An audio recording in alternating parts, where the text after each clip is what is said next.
Hello, everybody. This is Chelsea Queen. Welcome in to Tinder Dates from Hell podcast. This is our pilot episode, and I want to go ahead and get on into it. Everybody is all excited for modern day technology. It has seriously changed all of our lives, some more than others. A lot of people have turned to the internet dating app Tinder to try to find their true love.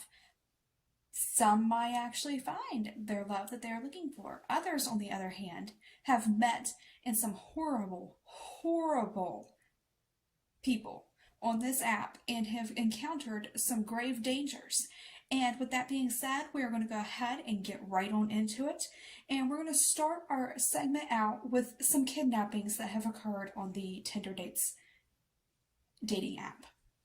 And I'm going to turn it over to our news reporter, who is going to give an update on our first ever story.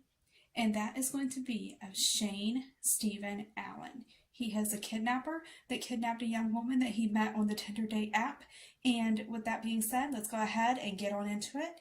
We're going to go over to our TV. According to a news release on May 13th, 2016, Shane Stephen Allen had kidnapped and brutally beaten a University of Kansas sorority girl that he had met on Tinder. The two had allegedly met on the Tinder app when the unknown 20-year-old woman went to meet her date for the second time. She was kidnapped and beaten for 6 days by her captor. Police would go on to state that Shane Stephen Allen, 30 years old, had met the woman on Tinder and had shared an occasion together without any incident. On April 12th, Shane would pick up the young lady and bring her back to his trailer in town. Allegedly, the woman worked on some homework, and Shane had invited two other men over to their house to have a private smoking party. The woman did partake in the marijuana exchange of one of Shane's friends. Shane Allen would go on to accuse the unknown female of flirting with his friends once they left. He would begin beating her, refusing to take her home.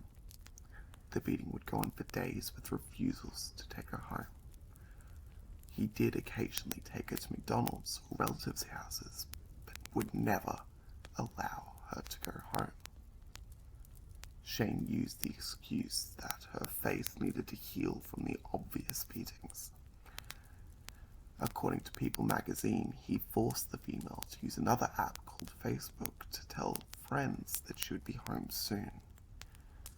Held at knife point with clear threats to her life, she would go on to comply with whatever she was told to do.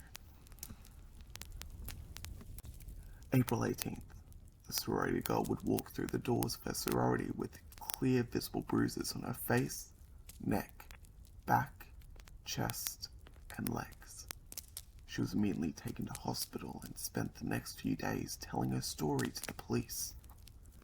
Shane Stephen Allen was arrested on April 22nd on charges of kidnapping and battery. He was convicted and sentenced to a 27-month jail sentence for this particular incident. He's a prime example of forcefully kidnapping a young woman and holding her against her will by bodily harm and threats. Okay, I want to thank our voiceover for telling your story. And with that being said, we're going to go into some final thoughts on this case. These are my personal opinions, my personal thoughts and such. And one thing I will say is, it's kind of a touchy, I don't know how to describe it, but this case is not like any other because, yes, she was being held under her will, but he was still taking her to McDonald's. He was taking her out places in public. And the thing that I can't help but ask is, did anybody not notice these bruises and things on her? Have you ever been to a McDonald's and inside they actually have trafficking, disclosures and things that you were to call in if you see people like this? And the fact that nobody even bothered to help this woman. You could clear, if it was as bad as the case makes it seem, which I've done my research and it seems pretty legit. The fact that nobody even bothered to help her Nobody called it in like, hey, this woman's been beat up pretty badly. She needs some help. Like, she got nothing. And that to me is so sad. I don't even understand how nobody could help her. But on another note, though, she did go to his house in her own free will, but it needs to come down to it. If you want to leave, you should be allowed to leave. And he was not letting her leave, and that's the biggest problem.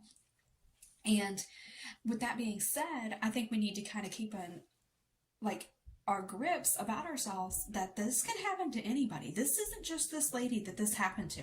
This can happen to anybody. It does not matter if you've known this person for a long time, if you just met this person on the Tinder dates app, if you just met this person on the POV or Plenty of Fish or Instagram, Facebook, it does not matter. People can hold you against your will, and it is not okay. It's illegal to do so, and we need to reach out and help these people. And with that being said, I'm going to wrap up our pilot episode of Tinder Dates from Hell.